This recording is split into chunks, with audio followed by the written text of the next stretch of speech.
The morning sun filtered through the tall oak trees as Perla Martinez walked along the forest path toward Millbrook Elementary School. At 48 years old, she had traded her khaki wildlife rescue uniform for simple work clothes and a janitor's cart. The change still felt strange after 15 years of rescuing injured animals in national parks across the country. Millbrook was a small town nestled at the edge of the Cascade Forest, home to barely 3,000 people. Most residents had lived there their entire lives, working in the local lumber mill or running family businesses on Main Street. The town had that timeless quality that made visitors feel like they'd stepped back into a simpler era where people knew their neighbors and children could safely walk to school alone. Perla had chosen this quiet place to start over after a terrible accident during her last rescue mission had left her questioning everything she thought she knew about her calling. The transition hadn't been easy. Going from coordinating complex wildlife rescue operations to mopping floors and emptying trash cans felt like a dramatic step backward in her career. The accident haunted her dreams. She had been leading a team to rescue a family of bears trapped by a wildfire when a sudden wind shift caught them off guard. The flames had jumped a fire break that should have been safe, creating a wall of fire between her team and their escape route. While everyone survived, 2 team members were seriously injured, and Perla blamed herself for not predicting the danger. The guilt was too much to bear, so she resigned and moved as far from her old life as possible. Now, she spent her days mopping floors, cleaning whiteboards, and emptying trash cans. The work was honest and necessary, but it felt disconnected from her passion for protecting wildlife and natural spaces. The teachers at Millbrook Elementary were kind to her, and the children always greeted her with bright smiles. Mrs. Henderson, the principal, had been especially welcoming when Perla applied for the job 6 months ago. "We're lucky to have someone with your experience," Mrs. Henderson had said during the interview. "Even if it's not the same field, your background shows you're reliable and care about safety." Perla appreciated the woman's kindness, but she kept her past mostly to herself. The other staff members knew she had worked with animals before, but they didn't know the full extent of her expertise or the reasons she'd left that life behind. She preferred it that way. It was easier to start fresh without the weight of expectations or sympathy. As she unlocked the school's back entrance, Perla noticed fresh tire tracks in the muddy parking lot.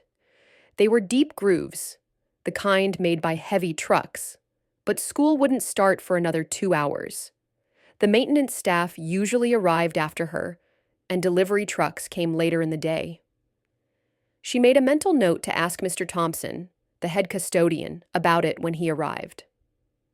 The familiar smell of disinfectant and floor wax greeted her as she wheeled her cart through the empty hallways. The school felt different when it was quiet like this.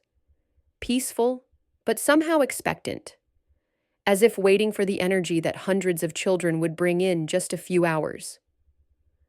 She had grown to appreciate these quiet morning moments when she could work without interruption and listen to the sounds of the waking forest outside. Perla began her routine in the kindergarten wing, working methodically through each classroom. The work had become meditative for her, a series of simple, concrete tasks that produced visible results. Unlike wildlife rescue, where success was often measured in survival rates and long-term ecosystem health, custodial work offered immediate satisfaction. A dirty floor became clean, a cluttered classroom became organized, and children could learn in a safe, healthy environment. As she cleaned, she found herself thinking about her old life again. It happened more often lately, especially when she was alone with her thoughts. Sometimes she wondered if she had made the right choice in leaving everything behind. Her former colleagues occasionally called to check on her, and she could hear in their voices that they thought she was wasting her talents. Maybe they were right, but she wasn't ready to face that possibility yet. She was wiping down the windows in Mrs. Clark's second-grade classroom when movement in the forest caught her eye. Two men in dark clothing were walking between the trees, moving carefully as if they didn't want to be seen. One carried what looked like a large backpack, while the other held something in his hands that glinted in the morning light. Perla paused, pressing closer to the window. In her years as a wildlife expert, she had developed a keen sense for when something wasn't right in the forest. These men moved wrong, not like hikers or researchers, but like people who had business they wanted to keep hidden. Their posture was alert but secretive, and they kept looking around as if checking for observers.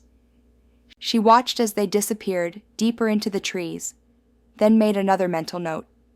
Millbrook was the kind of place where strangers stood out, especially ones skulking around the forest before dawn. She would mention it to someone, though she wasn't sure who yet. Sheriff Davidson might be interested, or perhaps Chief Martinez at the fire department would know if there was any legitimate forestry work happening in the area. The rest of her morning passed without incident. Mr. Thompson arrived at 7, followed by the teachers 30 minutes later. By 8:15, the school was filled with the cheerful chaos of children arriving for another day. Perla found herself smiling as she listened to their voices echoing through the hallways, excited conversations about weekend adventures, complaints about homework, and the universal sound of childhood energy being contained within institutional walls. "Morning, Perla," called out Tommy Morrison, a freckled third grader who always made a point to greet her. "Did you see any cool animals on your walk today?"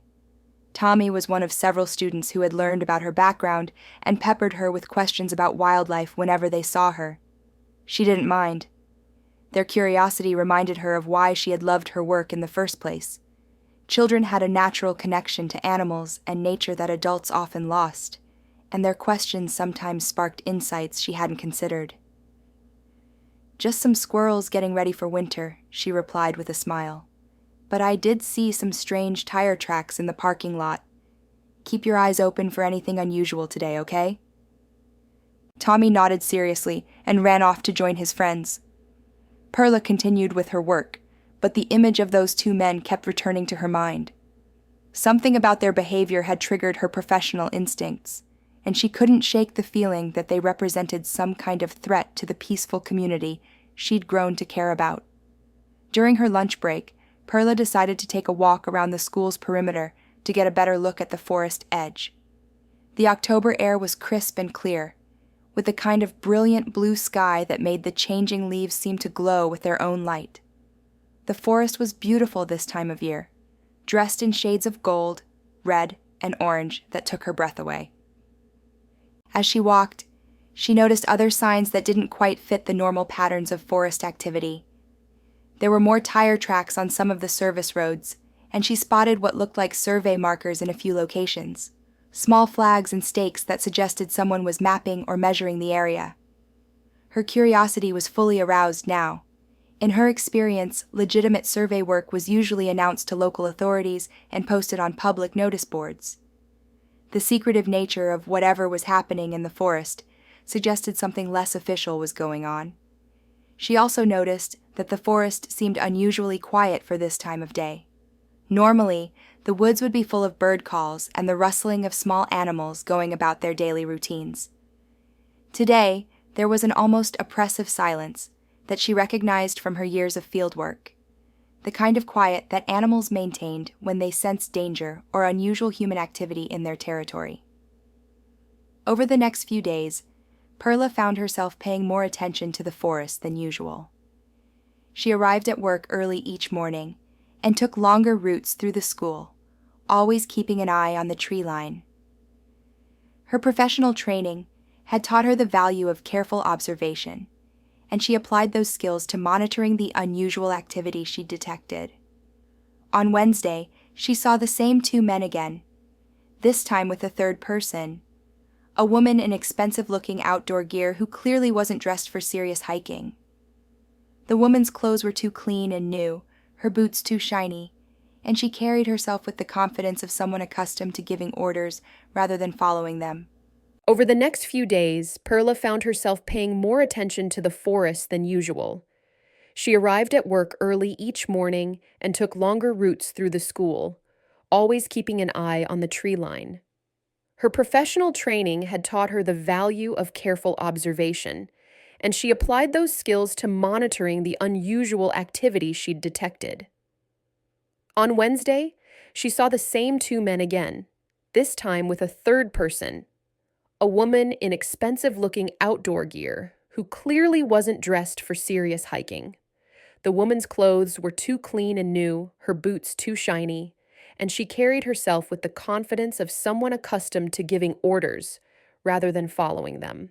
They met near the old logging road that ran along the forest's eastern border, just barely visible from the school's upper floor windows. Perla made an excuse to clean the second-floor hallway during her lunch break, positioning herself where she could observe their meeting through the stairwell window. The woman appeared to be showing the two men something on a tablet or large phone, pointing toward different areas of the forest while they took notes. The discussion seemed serious and focused, with the woman doing most of the talking while the men listened and nodded. After about 20 minutes, she got into a black SUV with out-of-state plates and drove away, leaving the men behind. They immediately headed deeper into the woods, moving with more purpose than she'd seen before. That afternoon, Perla decided to take a walk through the forest after work. She told herself it was just exercise, a way to reconnect with nature after spending all day indoors. But really, she was following her instincts, the same ones that had made her a successful wildlife rescue specialist for 15 years. She followed the old logging road until she found signs of recent activity. Boot prints in the soft earth led away from the road toward a clearing she remembered from her early walks around town. The prints were distinctive. One person wore work boots with a deep tread pattern, while the other had hiking boots with a different sole design. She photographed the prints with her phone, a habit from her investigative training that she hadn't entirely abandoned. When she reached the clearing, she discovered several small holes had been dug in the ground, each about a foot deep and carefully filled back in. The work had been done recently, within the last day or two, based on the freshness of the disturbed earth and the lack of weathering on the soil. Perla knelt beside one of the holes, examining the disturbed earth with the trained eye of someone who had spent years studying environmental disturbances. These weren't random holes dug by animals or casual explorers. They formed a rough grid pattern, as if someone had been testing the soil composition in a systematic way. The spacing and depth suggested professional sampling techniques, the kind used by geologists or environmental consultants. She stood and looked around the clearing with new understanding. Someone was surveying this land, conducting what appeared to be soil analysis or geological testing. The secretive nature of the work suggested it wasn't being done with proper permits or community knowledge. In her experience, people only hid their activities when those activities were questionable at best. The sound of approaching footsteps sent her ducking behind a large pine tree. Through the branches, she watched the same two men from earlier emerge into the clearing. The first man was tall and thin, with graying hair, and the weathered look of someone who spent most of his time outdoors. His companion was shorter and stockier, wearing a baseball cap pulled low over his face and moving with the careful gait of someone trying to avoid making noise. "The boss lady seemed happy with our report," the tall man said, pulling out a cigarette and lighting it with casual disregard for fire safety in the dry forest. "Said the soil samples looked good for what they have planned." "Still don't like doing this behind everyone's back," replied the shorter man, his voice carrying a note of nervous uncertainty. "What if someone finds out what we're really doing here?" "Nobody's going to find out anything if we stick to the plan," the tall man said, taking a deep drag from his cigarette. "A few small fires, strategically placed, and this whole section will be declared too dangerous for public use. Then the development company can swoop in and buy it cheap from the state." Perla felt her blood run cold. They were planning to set fires in the forest, deliberately. Not only would they destroy hundreds of acres of beautiful wilderness, but they would put the entire town at risk. Forest fires were unpredictable creatures, especially in the dry autumn weather they'd been having. Even a small, controlled burn could quickly spiral out of control under the right conditions. "When does it start?" the shorter man asked, glancing around nervously, as if he expected forest rangers to emerge from the trees at any moment. "Next week. We'll begin with some small burns on the far side, away from town. Make it look like natural wildfires caused by dry conditions and maybe some lightning strikes from that storm system that's supposed to come through. By the time anyone realizes what's happening, we'll have created enough damage to support the development proposal." The tall man crushed his cigarette under his boot, leaving the butt on the ground in a display of environmental carelessness that made Perla's professional instincts bristle with anger. The beauty of it is that everyone will think they're dealing with a natural disaster. Climate change, drought conditions, increased fire risk, all the usual suspects. Nobody looks for arson when the explanation seems so obvious. The men continued talking for several more minutes, discussing logistics and timing with the casual efficiency of people who had done this kind of work before.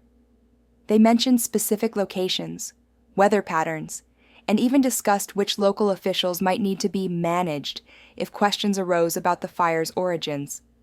Perla remained hidden until they left, then made her way back to town as quickly as possible. Her mind raced as she walked. She needed to do something, but what? And who would believe her? The conversation she'd overheard was damning, but it was still just her word against theirs. Millbrook had a small police force, just Sheriff Davidson and 2 deputies who mainly dealt with minor disputes and the occasional drunk driver. They were good people who cared about their community, but they had no experience with something like environmental terrorism or corporate conspiracy.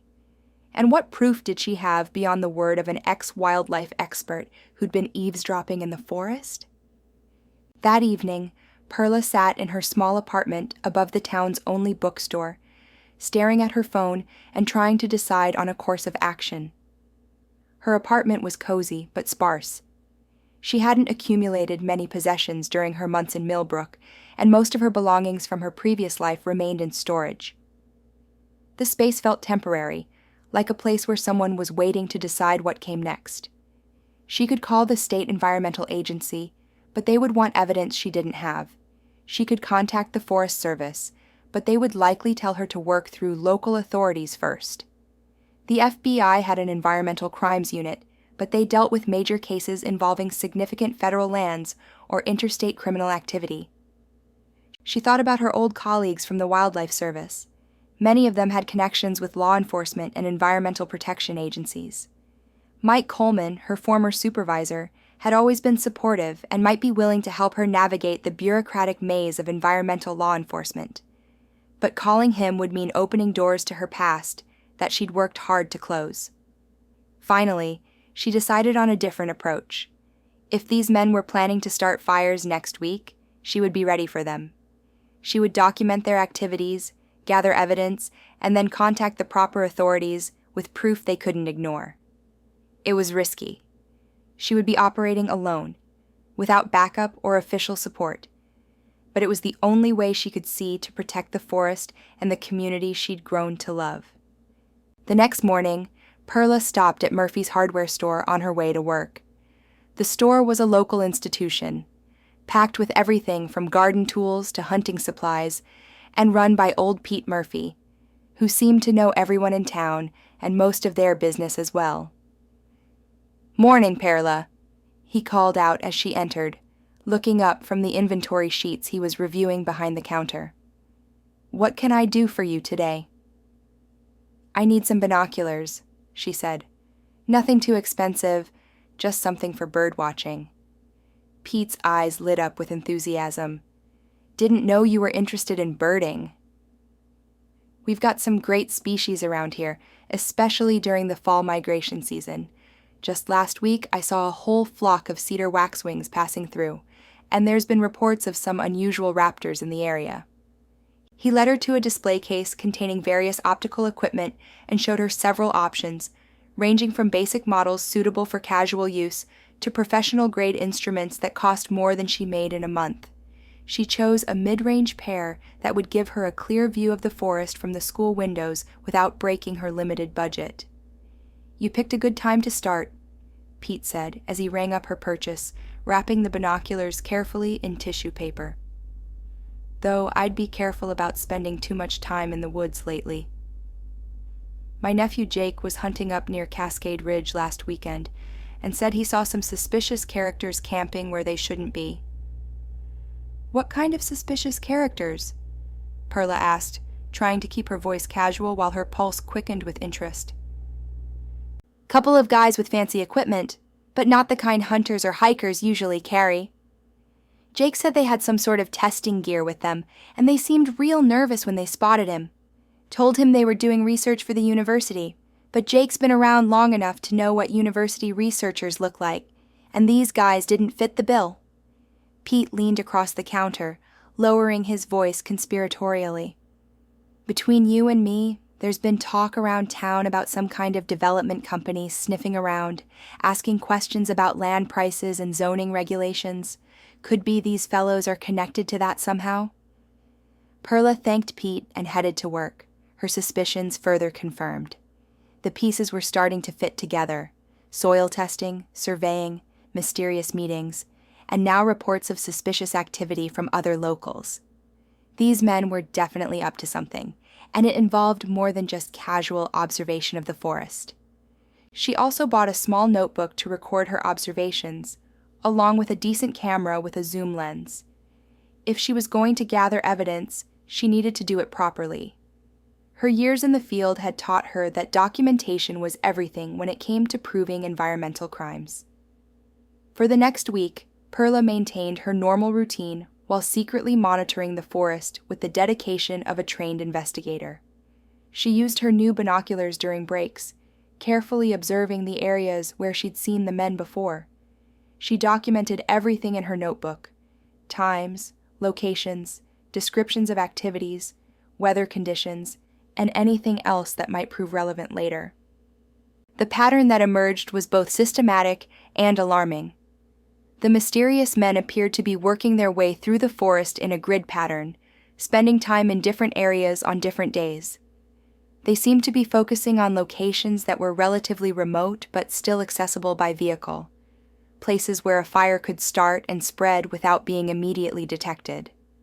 On Monday, she spotted them again near the eastern logging road, this time with additional equipment that looked like camping gear and what appeared to be specialized containers. They were setting up what looked like a temporary base camp hidden among the trees, well off any established trails or camping areas. Tuesday brought no sightings, but Wednesday revealed increased activity. She counted at least 4 different people moving through the forest, all carrying backpacks and heading toward the same general area where she'd overheard the conversation about soil testing. The operation was clearly bigger than just 2 men working alone. Thursday provided the most disturbing observation yet. Through her binoculars, she watched one of the men pour liquid from a container around the base of several dead trees in a small clearing. Even from a distance, she could see that he was being very systematic about it, creating what looked like prepared fire sites that would ignite quickly and burn hot. By Friday, Perla was convinced something would happen soon. The autumn weather had been unusually dry, with warm days and little rainfall. The Forest Service had already posted warnings about elevated fire danger throughout the region, making conditions perfect for the kind of natural fires the men had discussed.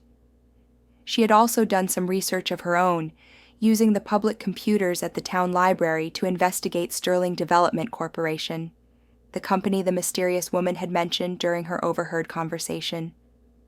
What she found was troubling. Sterling had a history of acquiring land in environmentally sensitive areas, often following natural disasters or environmental damage that reduced property values. Their business model seemed to involve buying damaged or threatened land at below-market prices, then developing it for maximum profit with minimal regard for environmental impact. They had operations in 6 states and had been the subject of several investigations by environmental groups, though none had resulted in criminal charges. The company's website featured glossy photos of luxury developments and testimonials from satisfied clients, but it made no mention of their land acquisition methods or their environmental track record. A deeper search revealed several lawsuits from environmental groups and complaints from communities that felt they'd been taken advantage of during vulnerable times. She was cleaning the library windows when she noticed something that made her heart skip.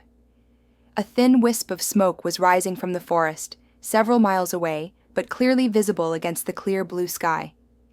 It was early afternoon on what had been a calm, clear day, with no thunderstorms or other natural causes for a fire.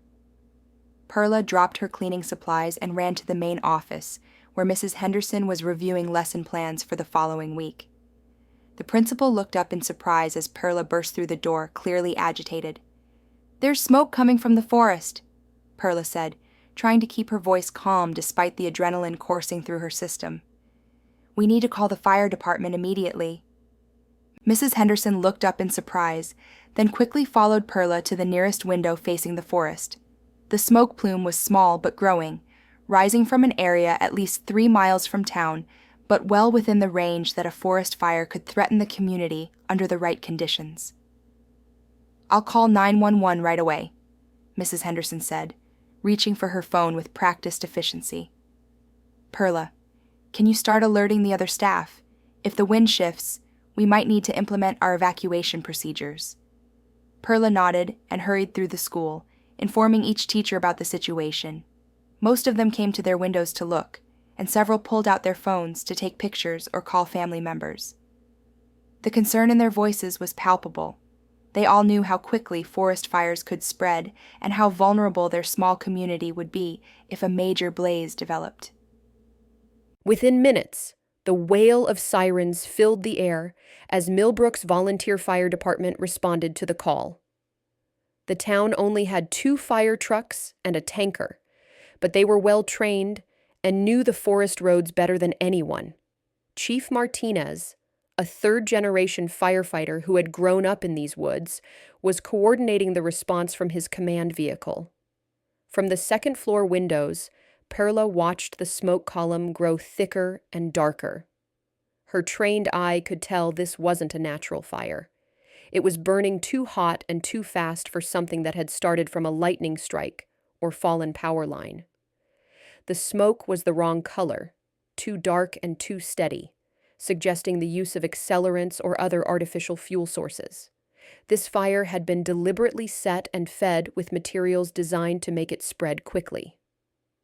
Everything about it screamed arson to her professional eye, but she knew that proving it would be another matter entirely. "The fire department's asking everyone to stay calm," Mrs. Henderson announced over the school's intercom system, her voice carrying the authority that came from years of managing crisis situations. "They have the situation under control, but we're implementing a precautionary lockdown until we know more about the fire's direction and potential spread." Perla continued watching from the windows, using her binoculars to scan the forest for any sign of the men she'd been tracking. If they were responsible for this fire, they might still be in the area, either to observe their handiwork or to set additional blazes as part of their planned campaign. 20 minutes later, she spotted movement near the tree line closest to school. 2 figures were running away from the fire, moving quickly but not in panic. These weren't people fleeing from unexpected danger. They were people leaving a job site, moving with the practiced efficiency of individuals completing a planned operation. Even from a distance, she recognized the tall, thin profile of one man and the stockier build of his companion. They were the same 2 she'd been watching all week, and their behavior confirmed everything she'd suspected about their involvement in the mysterious forest activities. Perla made a quick decision. She found Mrs. Henderson in the office, where the principal was coordinating with the fire department via radio and monitoring news reports on her computer. "I need to go help with the fire," Perla said, knowing that her request would sound strange, but hoping her background would give her the credibility she needed. "Absolutely not," Mrs. Henderson replied firmly, looking up from her radio with concern and surprise. "The fire department specifically said to keep everyone away from the area. It's too dangerous for civilians." "They're going to need help with injured animals," Perla pressed, drawing on her professional experience to make her case. I know what to do in these situations, and I have training they don't have. Mrs. Henderson studied her for a moment, clearly weighing the risks against the potential benefits. What kind of training exactly? 15 years as a wildlife rescue specialist with the National Park Service. I've worked dozens of forest fires, including some major incidents in California and Montana. I know how to handle injured animals in fire situations, and I know how to stay safe while doing it. The principal's expression shifted from concern to surprise. In the 6 months Perla had worked at the school, she had never mentioned the full extent of her background or the reasons she'd left her previous career. "You never mentioned that background before," Mrs. Henderson said. "I didn't think it was relevant to cleaning classrooms," Perla said. "But it's relevant now. Those firefighters are focused on containment and suppression, but forest fires always leave behind injured and displaced animals who need immediate care. I can help them, and I can do it safely." After a brief hesitation, Mrs. Henderson nodded. "Be careful, and stay in radio contact with the fire department. Don't take any unnecessary risks, and come back immediately if they tell you to evacuate." Perla grabbed her car keys and headed for the parking lot, feeling a familiar mix of anticipation and purpose that she hadn't experienced since leaving her old job. As she drove toward the fire, she could see the smoke plume had grown significantly, but the fire department appeared to be making good progress in containing the blaze. More importantly, she needed to document evidence of arson before it was destroyed or contaminated by firefighting efforts. Her years of experience had taught her that the first few hours after a suspicious fire were critical for gathering evidence, and she might be the only person on scene with the training to recognize what to look for. The scene at the fire site was controlled chaos, but the kind of organized emergency response that Perla recognized from her years in the field. Chief Martinez had deployed both fire trucks and the tanker in a defensive perimeter around the blaze, while a crew with hand tools worked to create fire breaks and clear potential fuel sources from the fire's path. The fire itself covered about 10 acres, burning through an area of dense underbrush and scattered dead trees. The quick response from the volunteer department had prevented it from spreading beyond the initial burn area, but Perla could see that it would have grown much larger if left unchecked. The conditions were perfect for rapid spread: dry vegetation, low humidity, and light winds that could carry embers to new ignition points. Perla parked well back from the activity and approached Chief Martinez, who was coordinating efforts from his command truck. She had met him briefly at community events, but had never had a professional conversation with him about firefighting or emergency response. "I'm Perla Martinez from the school," she said, raising her voice to be heard over the noise of equipment and radio chatter. "Mrs. Henderson said you might need help with wildlife rescue." Chief Martinez looked her up and down skeptically, clearly wondering what a school custodian thought she could contribute to a professional firefighting operation. "Ma'am, I appreciate the offer, but this isn't really a situation for volunteers. We have trained personnel handling the situation." "I'm not just a volunteer," Perla replied, pulling out the identification she still carried from her Park Service days. "I spent 15 years with the National Park Service doing exactly this kind of work. I know how to handle injured animals in fire situations, and I have current certifications in wilderness first aid and emergency response." The chief's expression changed as he examined her credentials. "Level 3 Wildlife Emergency Response, with specialized training in fire rescue operations," he read aloud. "Well, I'll be damned. We could definitely use someone with that background." He handed her a radio and a basic first aid kit from his truck, along with a hard hat and protective gloves. "Channel 3 for coordination, Channel 7 for emergencies. Don't go beyond the perimeter we've established, and watch out for hot spots and falling trees. The fire's mostly contained, but there are still dangers." Perla clipped the radio to her belt and headed toward the forest, feeling like she was stepping back in time. The familiar weight of emergency equipment, the acrid smell of smoke, and the urgent need to help animals who couldn't help themselves. It all came rushing back with surprising intensity. The fire had burned fast and hot through an area of dense underbrush, leaving behind a landscape of charred stumps and smoldering logs. The destruction was heartbreaking, but not as extensive as it could have been.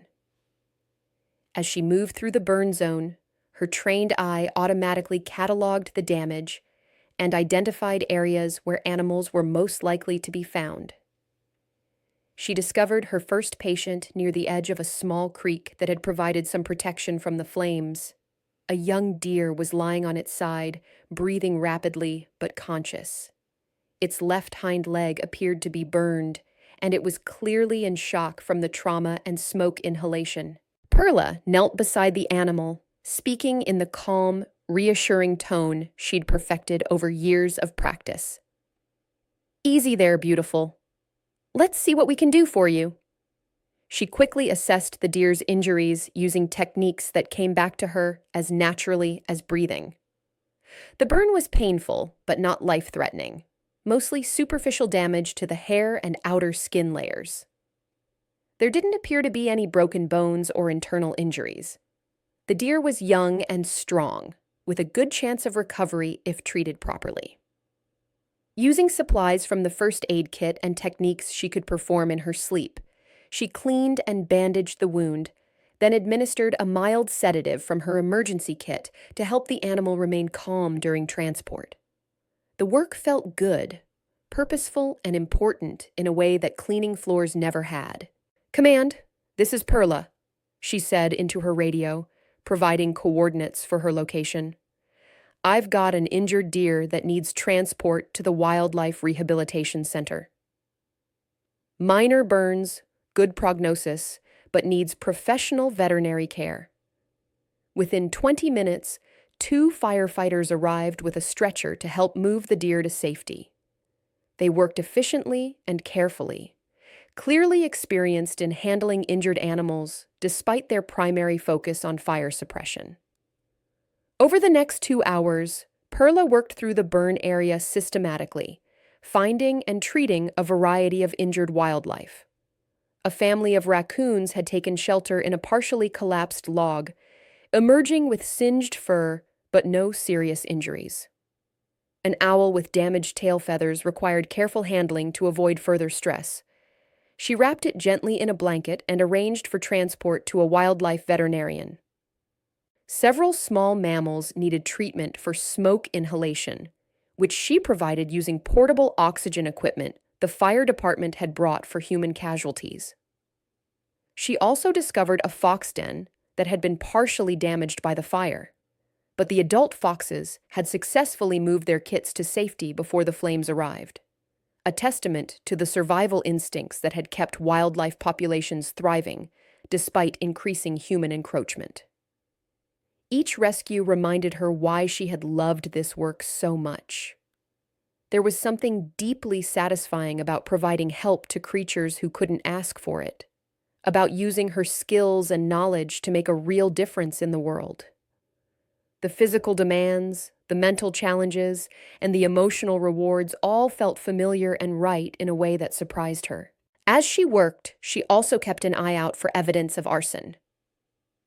Her years of experience had taught her what to look for in suspicious fires, and this one showed clear signs of having been deliberately set.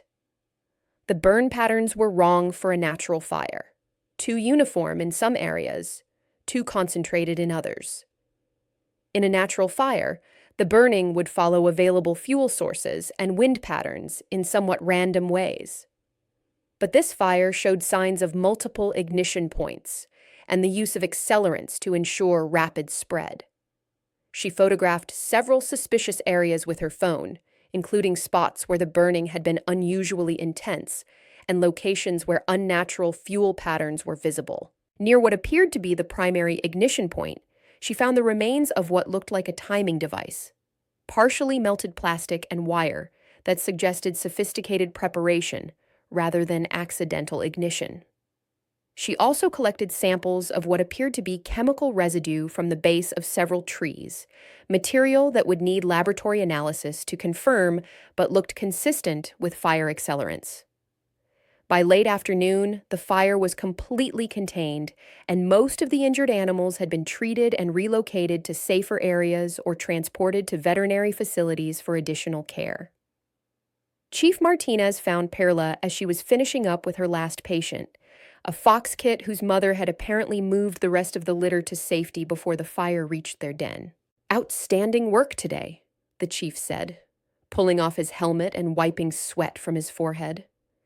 "I haven't seen anyone handle wildlife rescue that professionally since I worked with the State Forestry Service 20 years ago. You clearly know what you're doing." "Thank you," Perla replied, feeling a satisfaction she hadn't experienced in months. "But I need to tell you something important about this fire." She showed him the photographs she'd taken and explained what she'd observed in the burn patterns and evidence she'd collected. Chief Martinez examined the images carefully, his expression growing increasingly serious as she described her findings. "You're saying this was arson?" he asked. "I'm certain of it," Perla said. "Multiple ignition points, evidence of accelerants, timing devices, and burn patterns that don't match any natural fire I've ever seen. Someone set this deliberately, and they knew what they were doing." Chief Martinez was quiet for a moment, considering the implications. "I'll contact the state fire marshal's office first thing tomorrow. They'll want to send investigators out here to examine the scene and collect evidence." "There's more," Perla said. She told him about the men she'd been watching, their suspicious activities in the forest over the past week, and the conversation she'd overheard about deliberately setting fires to clear land for development. "That's a serious accusation," the chief said when she finished. "Do you have any proof beyond what you overheard?" Perla pulled out her notebook and showed him her detailed observations from the past week. "I've been documenting their activities. Times, locations, descriptions of the people involved. I can also provide a detailed description of both men, and I have photographs of some of their equipment and activities." "We need to get this information to Sheriff Davidson immediately," Chief Martinez said. "If someone is deliberately setting fires in our forest, we need to catch them before they do it again." The urgency in his voice matched Perla's own concern. Forest fires were dangerous enough when they occurred naturally. Deliberately set fires represented a threat to both the environment and human safety that couldn't be tolerated. Sheriff Davidson listened carefully as Perla recounted everything she'd observed over the past week. Chief Martinez provided additional details about the fire investigation, and together they painted a picture of a deliberate plot to damage the forest for financial gain. The sheriff's office was small and cluttered, reflecting the reality of law enforcement in a rural community with limited resources. Maps of the local area covered one wall, while filing cabinets and radio equipment filled most of the available space. Sheriff Davidson himself was a tall, patient man in his 50s who had grown up in Millbrook and knew virtually every resident by name. "The problem is proof," Sheriff Davidson said when they finished presenting their evidence. "Everything you've told me is compelling, but it's all circumstantial. We need to catch these people in the act or find direct evidence linking them to the fire." "What about the soil samples they took?" Perla asked. "And the surveying equipment Pete Murphy's nephew saw?" "That has to count for something. Still circumstantial without knowing who they were working for or what they were planning to do with the information," the sheriff replied. "A good defense attorney could argue they were conducting legitimate research or even just trespassing for personal reasons." Sheriff Davidson leaned back in his chair, considering their options. The afternoon sun was streaming through his office windows, highlighting the dust motes that danced in the air and the worn condition of furniture that had served the department for decades. "I can put out a bolo for the two men based on your descriptions, and I'll contact the State Environmental Crimes Unit," he said finally. "But unless we get lucky and catch them setting another fire, this might be hard to prosecute." "They said they were planning to set more fires," Perla reminded him. Multiple small burns to make it look like a natural wildfire season. They're not done yet. Then we'll be ready for them, the sheriff said with determination. I'm going to increase patrols in the forest area, and I want you to continue monitoring and reporting anything suspicious you see. But Perla, I need you to promise me you won't try to confront these people directly. If they're willing to commit arson, they might be dangerous in other ways too. Perla nodded, but privately she wondered if increased patrols would be enough. The forest around Millbrook covered hundreds of square miles, with dozens of access points and logging roads. 2 deputies couldn't watch everywhere at once, especially if the arsonists were familiar with the area and knew how to avoid detection. That evening, she sat in her small apartment above the bookstore, reviewing everything that had happened. The successful rescue work had awakened something in her that she'd tried to suppress for months. She felt more alive and purposeful than she had since moving to Millbrook, more connected to her professional identity and skills. But she also felt the familiar weight of responsibility that had driven her from her old life. What if she made a mistake? What if her actions put someone in danger? The men setting fires were clearly dangerous, and getting involved with stopping them carried real risks that she couldn't ignore. Her phone rang, interrupting her brooding. The caller ID showed a number she recognized but hadn't seen in months, her former supervisor at the National Park Service, Mike Coleman. Perla? It's Mike Coleman. I heard through the grapevine that you were involved in a fire rescue today.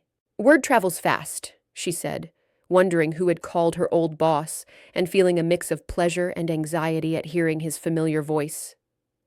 Chief Martinez knows my brother from their forestry service days. He mentioned your work today and said you might be dealing with an arson situation.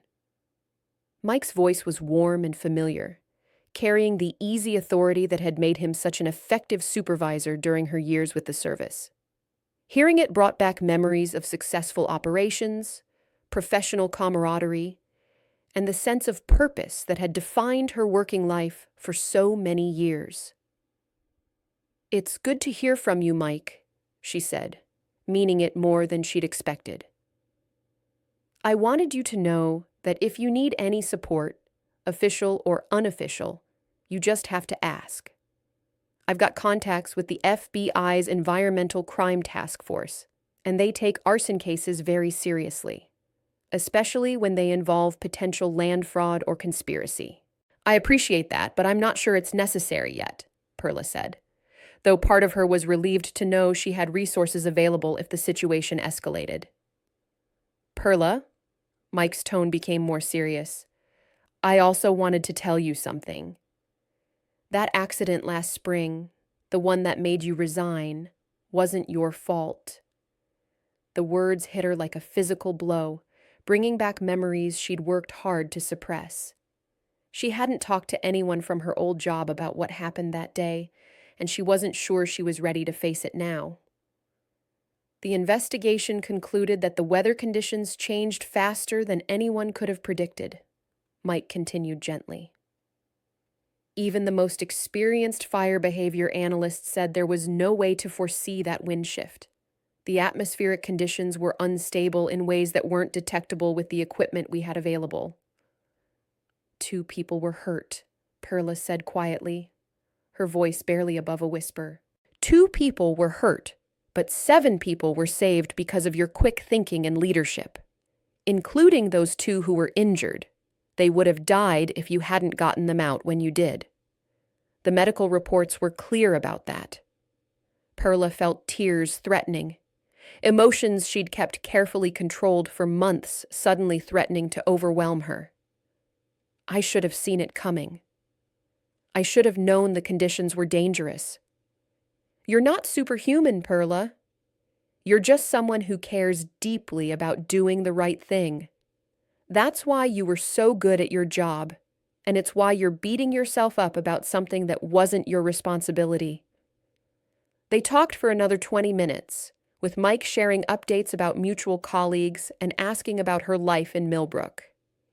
He was careful not to pressure her about returning to her old career, but she could hear in his voice that he thought she was wasting her talents in her current position. By the time she hung up, Perla felt lighter than she had in months. Mike's words didn't erase her guilt entirely, but they reminded her that she had value and skills that could help people. More importantly, they reminded her that running away from responsibility wasn't the same as avoiding it. If someone was threatening the forest and the town she'd come to care about, she had an obligation to do something about it. The question was what, and how much risk she was willing to accept to protect her new community.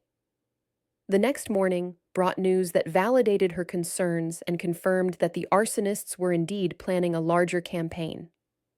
Sheriff Davidson called her before she left for work to tell her that 2 more small fires had been discovered during the night. One near the eastern boundary of the forest, and another about 5 miles north of town. Both were clearly arson, the sheriff said, his voice tight with concern. Same pattern as yesterday's fire, with evidence of accelerants and multiple ignition points. We're dealing with a coordinated attack on our forest. Any sign of the men I described? Perla asked, already knowing the answer but hoping for good news. Not yet, but we're expanding our search. I've requested help from the state police, and they're sending additional officers to patrol the forest roads. We're also coordinating with the Forest Service to increase surveillance in the area. Perla felt a chill of fear mixed with determination. The arsonists were escalating their activities, which meant they were either getting bolder or running out of time to complete their plan. Either way, it suggested that more fires were coming soon. When she arrived at school, Mrs. Henderson was waiting for her with a concerned expression and a cup of coffee that had grown cold while she waited. The principal's usual calm demeanor was strained, and Perla could see the worry in her eyes. The school board met in emergency session last night, the principal said. With 3 fires in 2 days, they're considering closing school until the situation is resolved. That might not be a bad idea, Perla replied. If these fires continue to spread, the school could be at risk. Forest fires can move faster than people expect, especially in dry conditions like we've been having. I agree, but I'm also worried about the effect on the community. People are starting to panic, and rumors are spreading faster than the fires. Some families are talking about leaving town until the crisis passes. As if to underscore her point, several parents arrived early to pick up their children, despite school not starting for another hour. Perla could see the worry in their faces as they hurried their kids toward the parking lot, many carrying hastily packed bags as if preparing for evacuation. The atmosphere in the town was changing, shifting from the peaceful normalcy that had attracted Perla to Millbrook in the first place to something more tense and fearful. People were looking over their shoulders, scanning the horizon for smoke and talking in hushed tones about what might happen next. She spent the morning trying to maintain normal routines while keeping one eye on the forest through the classroom windows. The sky was hazy with smoke from the multiple fires, and she could occasionally see helicopters flying overhead. Probably State Forestry Service aircraft conducting aerial surveillance and water drops. Around lunchtime, her vigilance was rewarded. Through her binoculars, she spotted movement near the tree line. 2 figures moving quickly through the forest toward the road. Even at a distance, she recognized their build and movement patterns.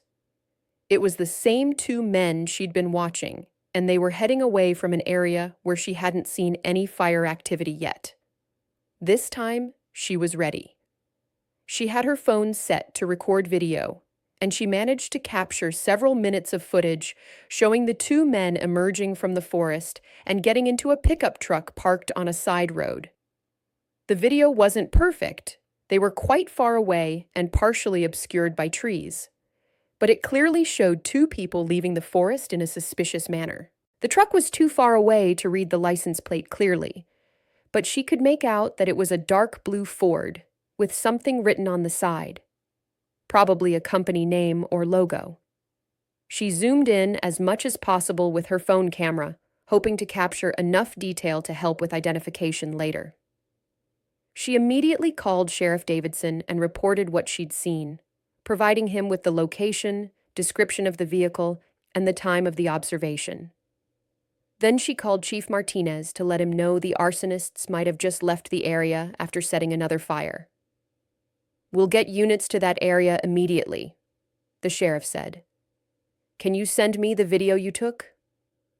"Already uploading it," Perla replied, using the school's Wi-Fi to send the file. "It's not perfect, but it might help with identification." 20 minutes later, her suspicions were confirmed when smoke began rising from the forest less than a mile from where she'd seen the men emerge. This fire was closer to town than the previous ones, and the wind was blowing in a direction that could potentially threaten residential areas if it wasn't contained quickly. The pattern was becoming clear and increasingly dangerous. The arsonists were setting fires in a systematic way, moving closer to town with each incident. Whether this was part of their original plan or a response to increased law enforcement pressure, it suggested an escalation that could put lives at risk. That evening, Sheriff Davidson convened a meeting at the town hall with Chief Martinez, the state fire marshal, and a representative from the Environmental Crimes Unit. Perla was asked to attend as the primary witness and to provide her expert opinion on the fires and the investigation. The meeting room was packed with concerned residents, local officials, and members of the press who had arrived from the county seat. The atmosphere was tense, with fear and anger evident in the crowd. Many people were demanding answers and action, while others were calling for evacuation of the most vulnerable areas. "We're dealing with a coordinated arson attack on our forest," Sheriff Davidson announced without preamble, his voice carrying the authority that came from years of law enforcement experience. "We have evidence that these fires are being set deliberately as part of what appears to be a land development scheme." Murmurs rippled through the crowd, and several people called out questions at once. The revelation that their community was under deliberate attack rather than facing a natural disaster changed the emotional tenor of the room from fear to anger. The sheriff raised his hand for quiet. "Ms. Martinez will brief you on what she's observed, and then we'll discuss our response plan." Perla stood and faced the crowd, feeling nervous but determined. She had never been comfortable with public speaking, but the importance of the situation overcame her reluctance. These people deserved to know what was threatening their community. She explained her background, her observations over the past week, and the evidence she'd gathered showing the fires were deliberately set. She tried to keep her presentation factual and professional, avoiding speculation while making it clear that the threat was real and ongoing. "The pattern is clear," she concluded. "Small fires in strategic locations, designed to create the impression of a natural wildfire outbreak while actually targeting specific areas for maximum damage to the ecosystem and community safety." "What's the motive?" called out Pete Murphy from the back of the room. "Why would someone want to burn down our forest?" State Fire Marshal Jennifer Walsh took over at this point. She was a compact, serious woman with the kind of presence that commanded immediate attention. "Our investigation suggests this is connected to a proposed development project. Someone wants to buy large sections of the forest at reduced prices by claiming the land is too fire damaged for conservation purposes." "Can you stop them?" asked Mrs. Henderson, her voice carrying the concern of someone responsible for hundreds of children's safety. "We're working on it," Sheriff Davidson said. "But we need the community's help. Everyone needs to be vigilant and report any suspicious activity immediately. We also need people to be prepared for possible evacuation if the situation escalates." After the public meeting, the officials and Perla remained behind to discuss strategy in more detail. The environmental crimes agent, Detective Sarah Kim, had been studying Perla's photographs and notes during the presentation. "This is excellent documentation," Detective Kim said, spreading the materials across the conference table. But we still need to catch these people in the act, or find direct evidence linking them to a specific organization. She was younger than Perla had expected, probably in her early 30s, but she had the kind of focused intensity that suggested extensive experience with complex investigations. Her questions were sharp and informed, indicating a deep understanding of environmental crime patterns. "What if we set a trap?" Perla suggested, voicing an idea that had been forming in her mind throughout the day. "I know their patterns now. They scout locations during the day, then return at night to set the fires. If we can predict where they'll strike next." "Too dangerous," Sheriff Davidson said immediately. "These people have already shown they're willing to commit serious crimes. I'm not putting a civilian at risk." "I'm not just a civilian," Perla replied. "I have extensive training in wilderness operations and fire safety, and I'm the only one who can reliably identify these men." Detective Kim looked interested, leaning forward in her chair. "What did you have in mind?" Perla pulled out a map of the local forest and spread it on the table. The map was marked with colored pins showing the locations of the previous fires, creating a pattern that was becoming increasingly obvious. "They've been working systematically through this area," she said, pointing to the locations of the previous fires. "Based on the pattern and the terrain, I think their next target will be somewhere in this region." She indicated a section of forest about 3 miles from town, near a popular hiking trail and camping area. The location made strategic sense from the arsonist's perspective. It was remote enough to give them time to work undisturbed, but close enough to town to create maximum psychological impact. "It makes sense strategically," she continued.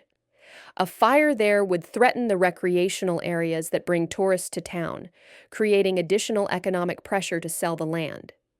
It would also be close enough to residential areas to generate fear and support for development as a safer alternative to forest preservation." Fire Marshal Walsh studied the map carefully, using her finger to trace potential fire spread patterns based on terrain and prevailing winds. The terrain in that area would make it difficult to position surveillance equipment without being spotted. But not impossible for someone on foot who knows how to move through the forest without being detected, Perla said. "I've been doing wilderness surveillance for 15 years. I know how to stay hidden and how to document criminal activity without being discovered." Detective Kim nodded slowly, clearly considering the proposal. "You're talking about going in there alone, at night, to watch for arsonists who might be armed and definitely won't hesitate to hurt someone who interferes with their plans. I'm talking about gathering evidence that will put these people in prison and save our forest," Perla said. "And I wouldn't be completely alone. We could set up radio communication and position backup at a safe distance." Sheriff Davidson shook his head. "I can't authorize that.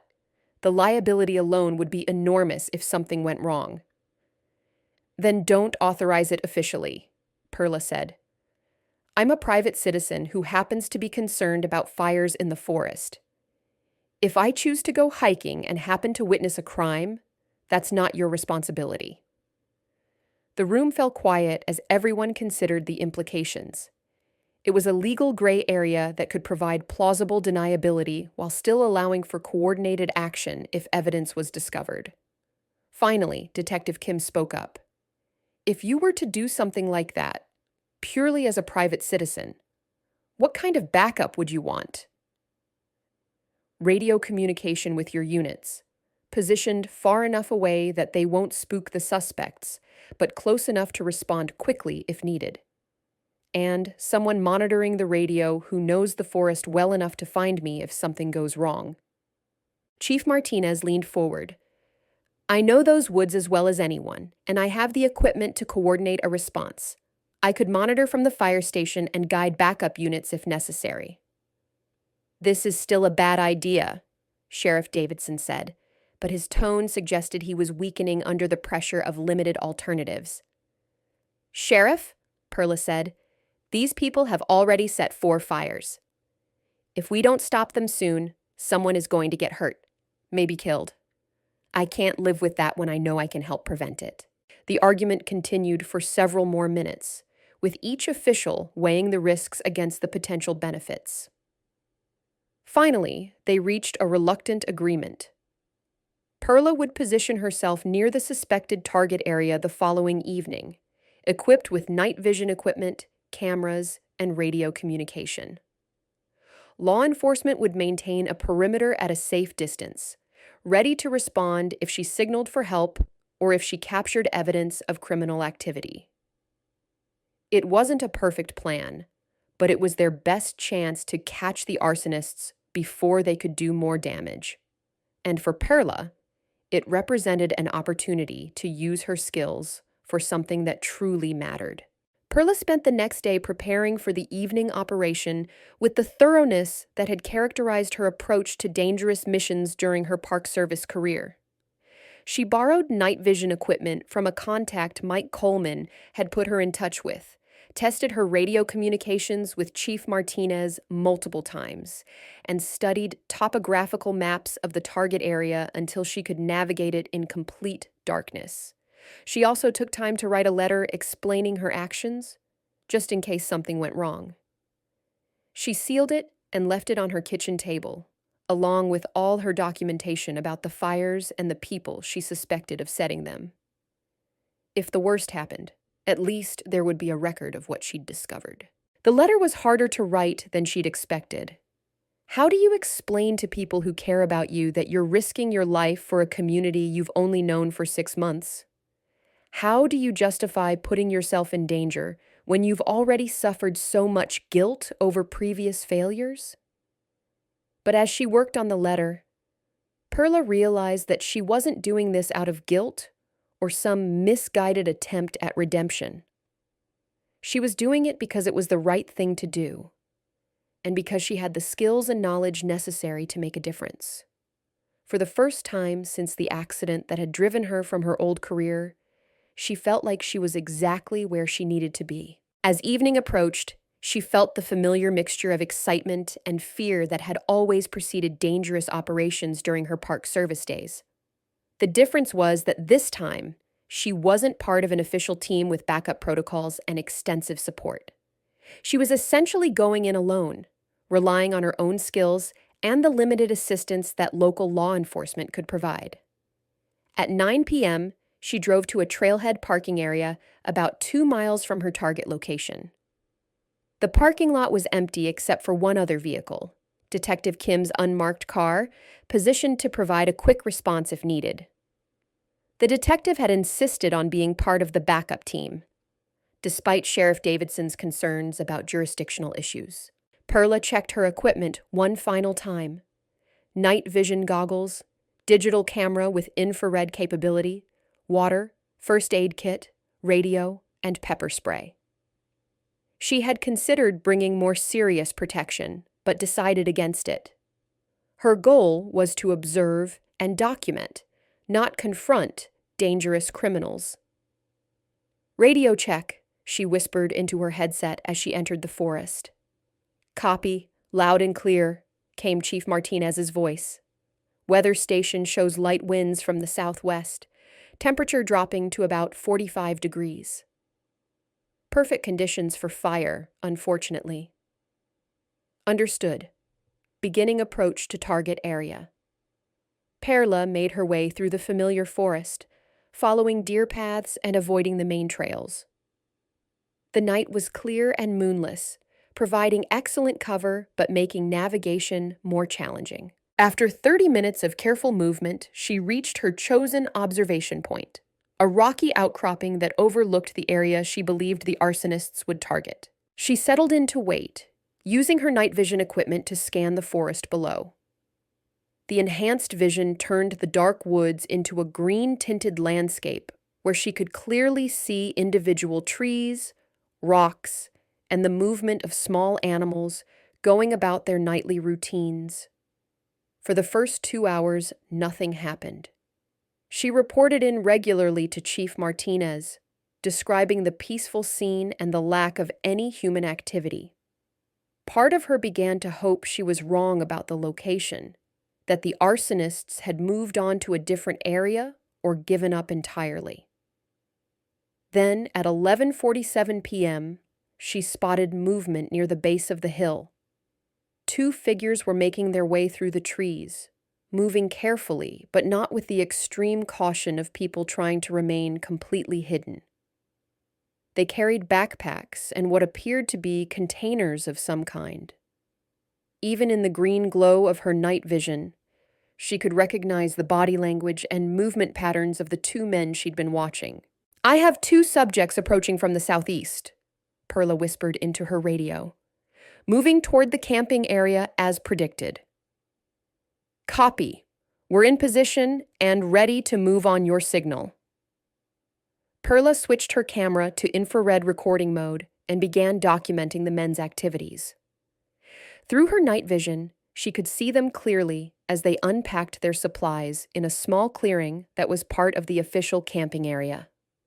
One man, the tall, thin one she'd observed before, began pouring liquid from containers around the base of several trees. The chemical smell of accelerant reached her position even from several hundred yards away, confirming her suspicions about their methods. His companion was doing something with what looked like timing devices, placing small objects at strategic points around the clearing. These weren't simple matches or lighters. They were using sophisticated equipment to ensure the fire would start exactly when they wanted it to, probably timed to maximize damage while minimizing their risk of being caught in the area. Perla continued recording, capturing clear footage of both men's faces and their systematic preparation of the arson site. This was exactly the kind of evidence Detective Kim had said they needed to build a solid case. The video would prove not only that these men were setting fires, but that they were doing it with premeditation and professional equipment. The men worked for about 20 minutes, then retreated to the edge of the clearing to wait. Perla realized they were probably timing the ignition to coincide with the early morning hours, when the fire would have maximum time to spread before being discovered by campers or park rangers. "Subjects have prepared the site and are now waiting," she reported quietly. "I have clear documentation of their activities, including their faces and the equipment they're using." "Outstanding. How long do you think before ignition?" Perla checked her watch and considered what she'd observed. "Based on their behavior, I'd guess they're planning ignition around 3 a.m. That would give the fire several hours to establish before dawn, when campers or hikers might discover it. We'll maintain position. Signal us when you want us to move in." But as Perla continued watching, something went wrong with the arsonist's plan. One of the timing devices began sparking prematurely, and within seconds, flames erupted around one of the prepared trees. The unexpected ignition clearly surprised both men, who had been expecting several more hours before the fire started. "Ignition! Ignition!" she called into her radio. "Fire has started ahead of schedule." Instead of fleeing immediately as she expected, the two arsonists began trying to accelerate the fire's spread by igniting additional sites manually. They seemed determined to complete their mission despite the unexpected timing, which suggested they were under pressure to finish their work quickly. Perla faced a critical decision. She could maintain her position and continue documenting while waiting for law enforcement to arrive, or she could try to intervene before the fire spread beyond control. Her training told her to stick to the plan and avoid unnecessary risks. But then she spotted something that changed everything. Movement in the camping area revealed a tent that she hadn't noticed before, positioned in a location that would be directly in the fire's path within minutes. Someone was camping in the area, unaware of the approaching danger. Without hesitation, Perla began making her way down the hillside toward the camping area, abandoning stealth in favor of speed. The safety of innocent people took priority over everything else, including her own safety and the success of the investigation. "I'm moving to evacuate campers in the fire zone," she called into her radio. "Request immediate backup and fire department response." "Perla, wait for backup!" Chief Martinez's voice was urgent. "No time. she replied, crashing through the underbrush as flames began to spread through the dry vegetation behind her. There are people down there who are going to die if I don't get them out now. Forest fire, Perla said curtly, helping them gather essential items while keeping one eye on the approaching flames. We need to move now.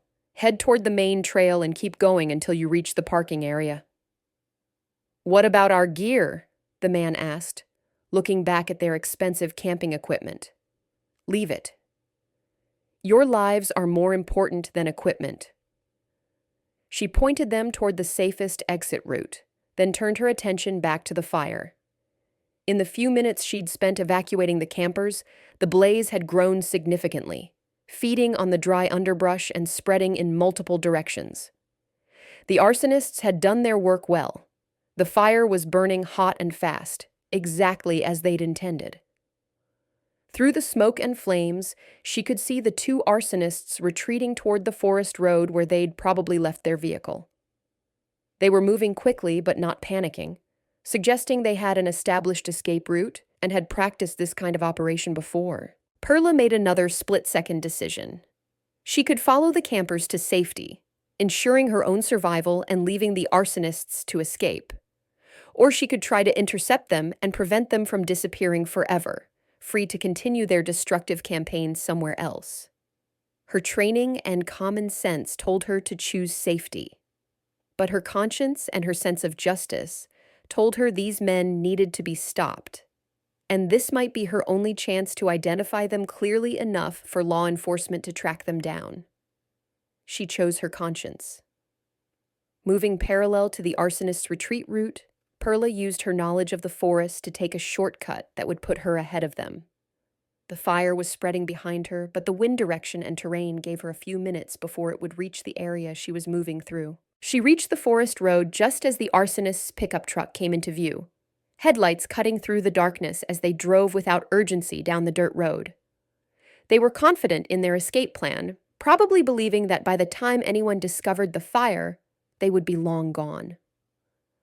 Perla positioned herself behind a large tree where she could see the vehicle clearly as it passed. She raised her camera and began recording, hoping to capture clear images of the license plate and the occupants that would allow law enforcement to identify them later. But as the truck drew near, she realized something that made her blood run cold.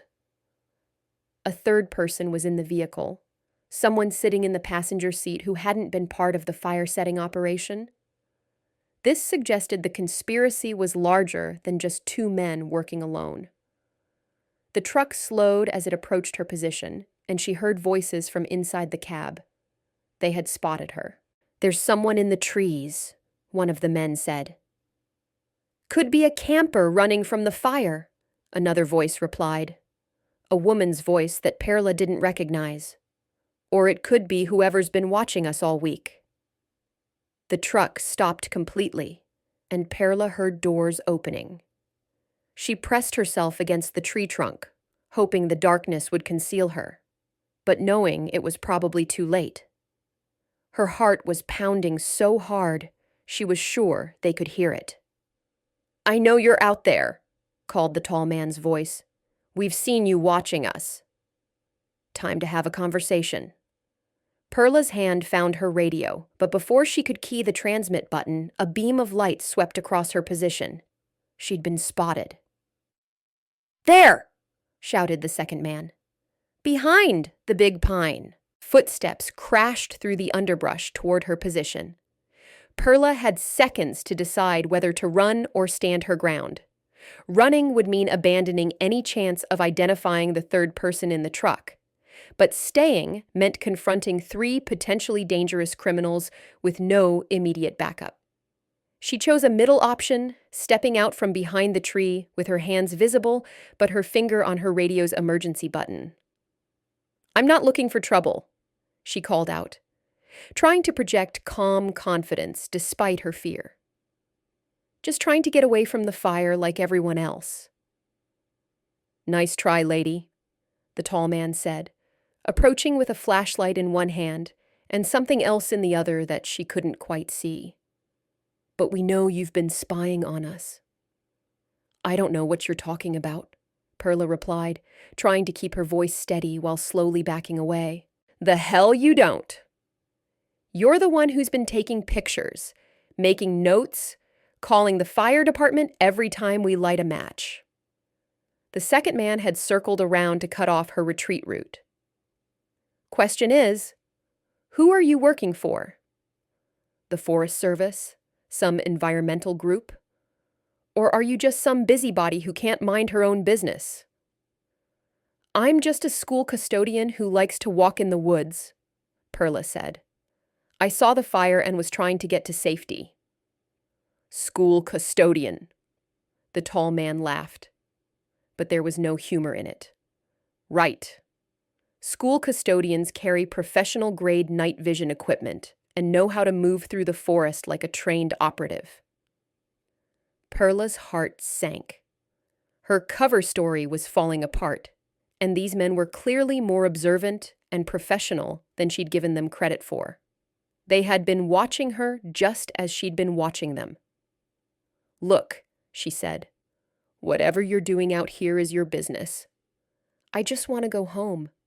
I'm afraid that's not going to happen, said a new voice from the direction of the truck. The third person had gotten out of the vehicle and was walking toward them. As the figure approached, Perla could see it was a woman in expensive outdoor clothing, the same woman she'd seen meeting with the men earlier in the week. Ms. Martinez, isn't it? The woman said with a cold smile. Perla Martinez, former National Park Service wildlife specialist, current employee of Millbrook Elementary School. The use of her full name and background sent a chill through Perla. These people had been investigating her just as thoroughly as she'd been investigating them. They knew who she was, where she worked, and probably much more about her life than she was comfortable with. I think it's time we had a proper introduction, the woman continued. I'm Victoria Sterling, representing Sterling Development Corporation. And you've been causing us considerable inconvenience. The name clicked immediately in Perla's mind. Sterling Development was the company she'd researched, the one with a history of acquiring damaged land at below-market prices. Now she was face-to-face with someone who was apparently high up in their organization, maybe even the person directing the entire operation. Sterling Development, Perla said, trying to keep her voice steady. You're the company that's been trying to buy forest land from the state. Very good. Yes, we've been working on a development project in this area for several months, a project that would bring jobs and economic growth to this struggling little town. By burning down the forest first?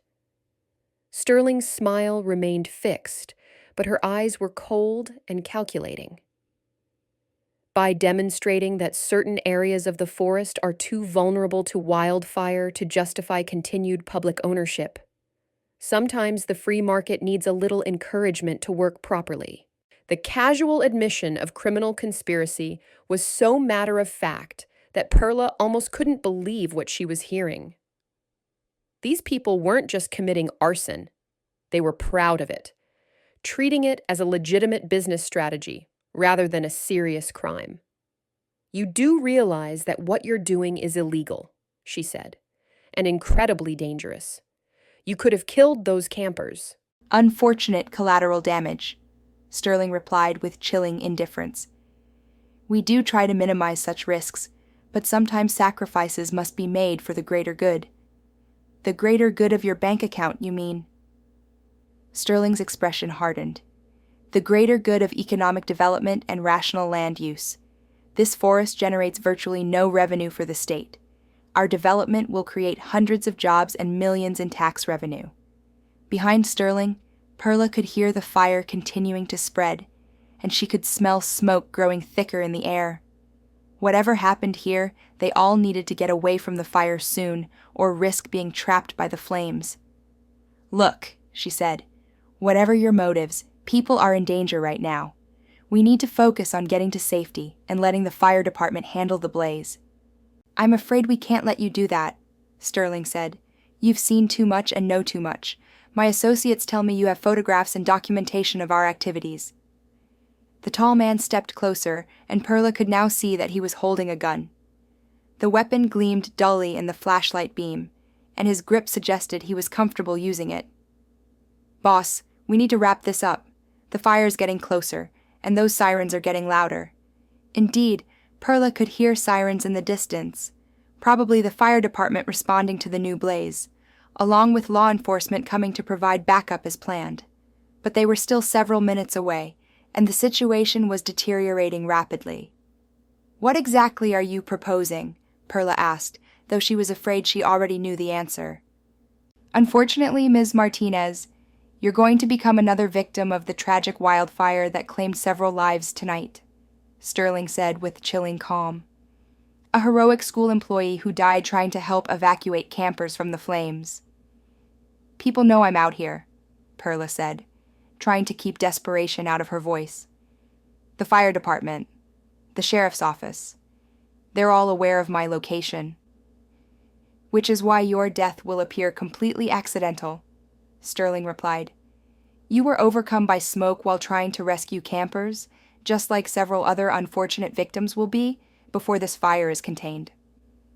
The casual reference to other victims made Perla's blood run cold. These people were planning to use the fire to cover up multiple murders, treating human lives as acceptable casualties in their profit-driven scheme. "You're insane," she said. "You can't kill innocent people for a development project." "We can and we will," Sterling replied without a trace of emotion. "The economic benefits far outweigh the unfortunate costs. Besides, most of these people will probably leave town anyway once the forest is gone. We're just accelerating the inevitable." The second man, who had been quiet until now, spoke up nervously. "Boss, those sirens are getting really close. We need to go." "In a moment," Sterling said. "First, we need to take care of our witness problem." Perla's finger found the emergency button on her radio and pressed it hard. Whatever happened next, at least Chief Martinez would know she was in trouble and approximately where to find her. The signal would also alert Detective Kim and the other backup units. The tall man raised his gun, and Perla prepared to dive for cover behind the nearest tree. But before he could fire, a new sound filled the forest. The deep rumble of heavy vehicles approaching fast on the dirt road. "Company," the second man said, pointing his flashlight toward the sound. Through the trees, Perla could see headlights approaching, multiple vehicles moving at high speed toward their location. The cavalry was arriving, drawn by her emergency signal and probably by reports of the new fire. "That's not the fire department," Sterling said grimly, her composure finally beginning to crack. "Someone's coming in force." The sound of car doors slamming and voices shouting commands echoed through the forest. Sheriff Davidson's voice rose above the others. "This is the sheriff's office." The area is surrounded. Relief flooded through Perla as she realized that her emergency signal had worked exactly as planned. Law enforcement had been monitoring her radio and had responded immediately when she triggered the alarm. More importantly, they had arrived in sufficient numbers to handle 3 armed criminals. "Drop your weapons and come out with your hands visible." Detective Kim's voice called from another direction. Sterling looked around desperately, clearly realizing that their escape routes were cut off. The carefully planned operation was falling apart, and law enforcement was closing in from multiple directions. "This wasn't part of the plan," she said angrily, her businesslike demeanor giving way to panic. "Boss, we need to get out of here now," the tall man said, lowering his gun but not dropping it. "There's nowhere to go," Perla said. "You're surrounded." Sterling's composure finally cracked completely. "You've destroyed months of careful planning," she snarled at Perla. "Do you have any idea how much money is at stake here?" "More than human lives are worth," Perla replied. The sound of approaching footsteps through the underbrush grew louder. "Miss Martinez!" Chief Martinez's voice called out. "Signal your location." "Here!" Perla shouted back. 3 suspects, 1 armed." Sterling made a final desperate decision. "If we're going down, we're taking her with us," she said to her companions. "Make it look like she was shot trying to escape the fire." But as the tall man raised his gun again, a new sound filled the air. the deep whoosh of water falling from above. A fire department helicopter was making a water drop directly over their location, and everyone scattered as hundreds of gallons of water cascaded through the trees. In the chaos and confusion of the water drop, Perla dove behind a fallen log and rolled away from where she'd been standing. The arsonists were similarly scattered and disoriented, giving law enforcement the opportunity they needed to move in. "Sheriff's office! Drop your weapons! Nobody move! Get on the ground!" The forest erupted in shouted commands as officers closed in from multiple directions. Perla heard gunshots, warning shots fired into the air rather than at anyone, she hoped, and then the sound of people crashing through the underbrush. When the confusion settled, all 3 arsonists were in custody, and Perla was safe in the protective circle of law enforcement officers. Chapter 9. Unraveling the Conspiracy. The investigation that followed Perla's dramatic rescue revealed the full scope of Sterling Development's criminal conspiracy. Victoria Sterling had been working with corrupt officials in the State Land Management Agency to identify valuable forest properties that could be purchased cheaply if they were deemed damaged by wildfire. The plan was sophisticated and well-funded. Sterling's company had been setting small fires throughout the summer in multiple locations across the state, creating a pattern that appeared to be natural wildfire activity. Once enough damage was documented, they would submit proposals to purchase the fire-damaged land at below-market prices for development projects. The scheme had been successful in 2 other locations before Perla's intervention stopped the Millbrook operation. In total, Sterling Development had illegally acquired over 50,000 acres of public forest land worth millions of dollars. The profits from their fraudulent land deals had funded an expansion of their criminal activities to new areas. The evidence Perla had gathered proved crucial to the prosecution. Her photographs, detailed observations, and eyewitness testimony provided the foundation for charges of conspiracy, arson, fraud, and attempted murder. The video she had taken of the men setting fires was particularly damning, showing clear premeditation and professional equipment. The 2 men who had actually set the fires, identified as Marcus Webb and David Chen, both former forestry workers who had been hired by Sterling, pled guilty in exchange for reduced sentences and cooperation with the ongoing investigation. Their testimony revealed that Sterling had recruited them specifically because of their knowledge of forest management and fire behavior. Victoria Sterling herself was eventually sentenced to 15 years in federal prison on multiple felony counts. The judge noted during sentencing that her crimes had endangered not only the environment, but the lives of countless innocent people. She had shown no remorse during the trial, maintaining that her actions were justified by economic necessity. More importantly for Millbrook, the investigation led to the recovery of funds that Sterling had already paid for fraudulently acquired land in other locations. Much of this money was used to establish a forest conservation fund that would protect the area from future development threats and support wildlife conservation efforts. The forest fire that Sterling's people had set was contained within 6 hours, thanks to the quick response of the fire department and the advance warning Perla had provided. Total damage was limited to about 30 acres, a fraction of what it could have been if the fire had been allowed to spread unchecked through the dry forest. The young couple Perla had evacuated from their campsite wrote her a letter thanking her for saving their lives.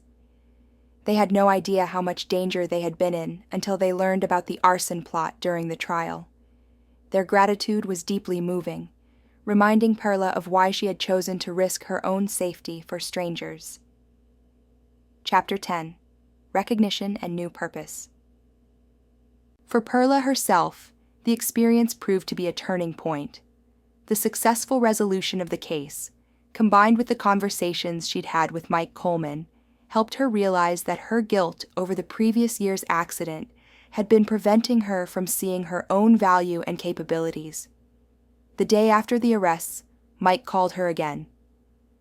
"I heard about what happened," he said. Perla, what you did was extraordinary. You single-handedly stopped a major environmental crime and probably saved lives in the process. I just did what needed to be done, she said, but she could hear the pride in her own voice. That's exactly why you were such a good wildlife specialist and why you should consider coming back to the field. We need people like you. Mrs. Henderson offered to help her find a position with the State Forest Service or another wildlife agency, but Perla surprised everyone by choosing to stay at Millbrook Elementary. I like it here, she told the principal. This community welcomed me when I needed a new start, and I want to be part of helping it grow and stay safe. She did, however, volunteer to serve as the town's emergency coordinator for wildlife and forest fire issues. The position was unpaid, but gave her an official role in helping to protect the area she'd come to love. It also allowed her to use her professional skills without the pressure and travel demands of her previous career.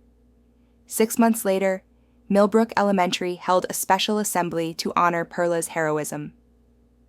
The students presented her with a handmade book, filled with drawings of forest animals and messages thanking her for protecting their town. The artwork was touching in its innocence and sincerity, showing children's natural connection to the natural world she had fought to protect. Tommy Morrison, the freckled third grader who had always been interested in her background, raised his hand during the presentation. Ms. Perla, he said, are you going to keep being a custodian, or are you going to go back to rescuing animals? Perla smiled as she looked out at the assembly full of children, teachers, and community members who had become her extended family. The question touched on something she had been thinking about extensively since the night of the fire. I think, she said, that I can do both. Taking care of this school and taking care of this forest are really the same job. Protecting the things that matter most. Chief Martinez, who was attending the assembly, nodded approvingly. Since the fire incident, he and Perla had worked together to develop new emergency response protocols that took advantage of her expertise while keeping her safely integrated into the community's official safety network. Sheriff Davidson was also there, and he stood up during the question period. I want everyone to know, he said, that Ms. Martinez showed incredible courage and skill during a very dangerous situation. But more than that, she showed the kind of caring for her community that makes a real hero. The applause was long and heartfelt.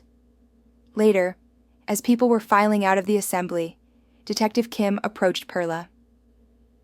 I wanted to let you know, she said quietly, that the FBI's Environmental Crimes Unit has asked me to see if you'd be interested in consulting on similar cases.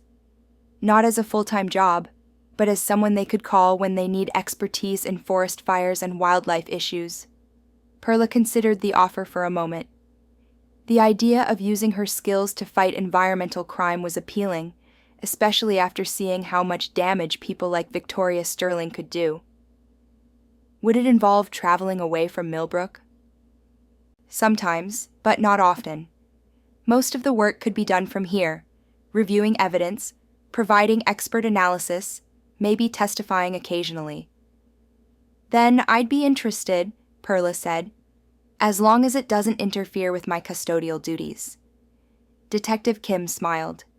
I think we can work around your mopping schedule. Chapter 11. A New Balance.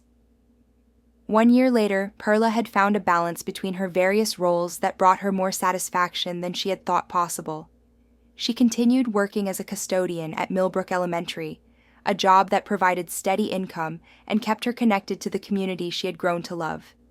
But she had also become the town's unofficial environmental protector.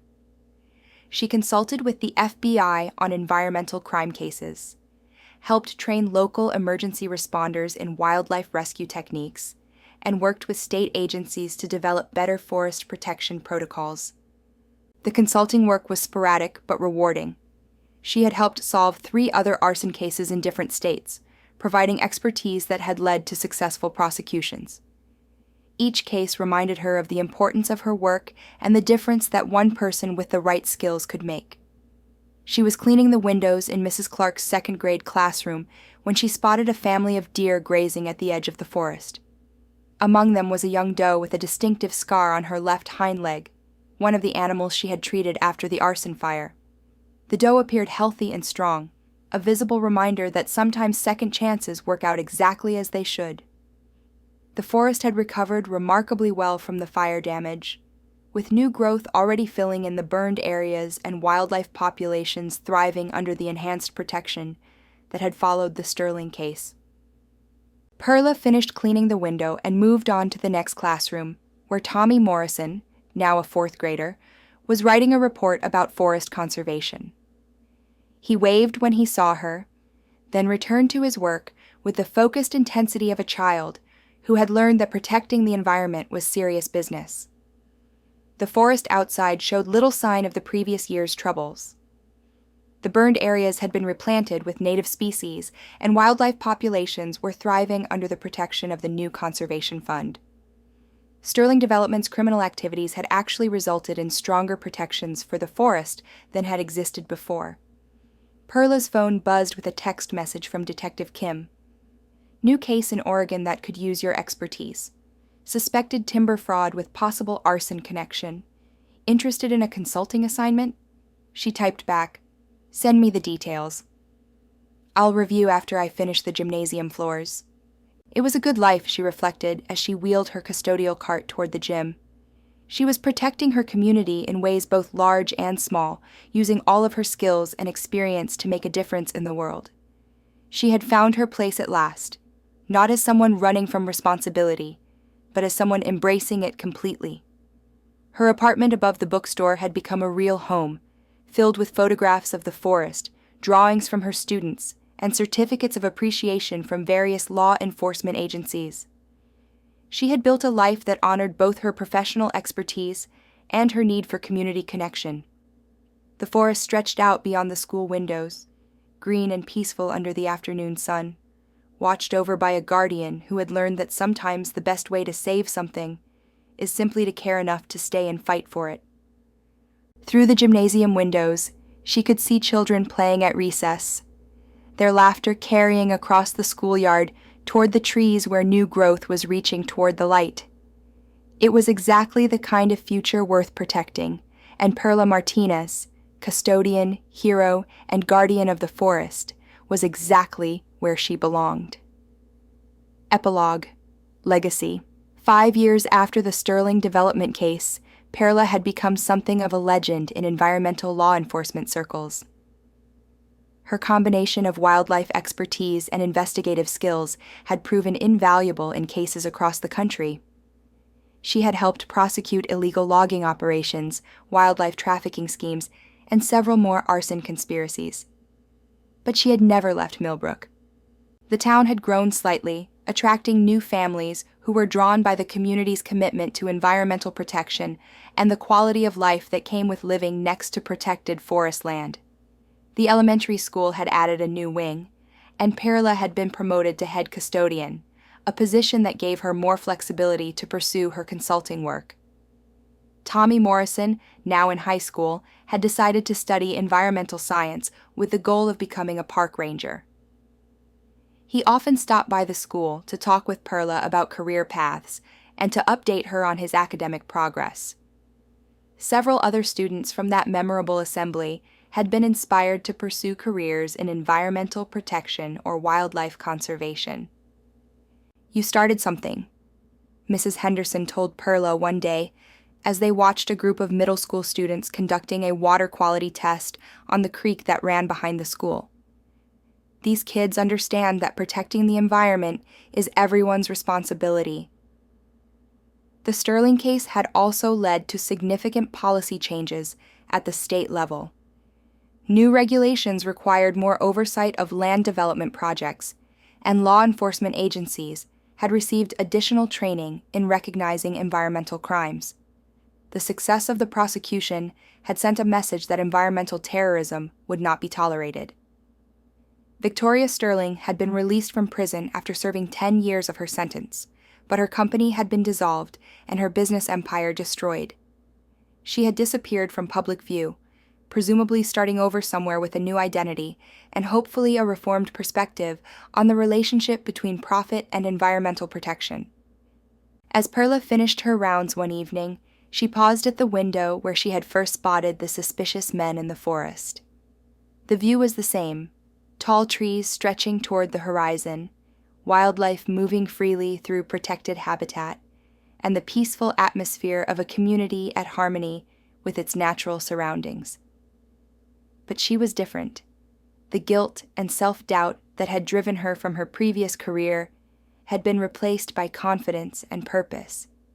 She had learned that running away from problems rarely solved them, but standing up to face them, even at personal risk, could create changes that lasted far beyond a single moment of crisis. Her radio crackled to life with a message from Detective Kim. "Perla, we've got a situation developing in Colorado. Multiple suspicious fires, patterns similar to Sterling case. Can you fly out tomorrow?" "On my way," she replied, already mentally preparing for another investigation. The forest guardian was needed elsewhere, but she would return to Millbrook. She always did. This small town at the edge of the wilderness had given her back her sense of purpose, and she would never abandon the community that had helped her find herself again. As she locked up the school and headed home, Perla looked forward to the challenge ahead. There were always people willing to destroy the environment for profit, but there were also people willing to stand up and fight for what was right. She had learned that sometimes one person with the right skills and enough determination could make all the difference in the world. The forest was safe. The children were learning to protect their environment, and Perla Martinez had found her calling once again. It was a good ending to a story that had begun with loss and doubt, but had found its way to hope and purpose. Through the gathering darkness, the lights of Millbrook twinkled like stars, a reminder that even small communities could harbor the kind of courage and commitment that could change the world. And tomorrow, that courage would travel to Colorado, where another forest and another community needed a guardian. If this story touched you, don't forget to like, comment, and subscribe. We'd love to hear what inspired you the most. And where in the world are you watching from? Let us know below.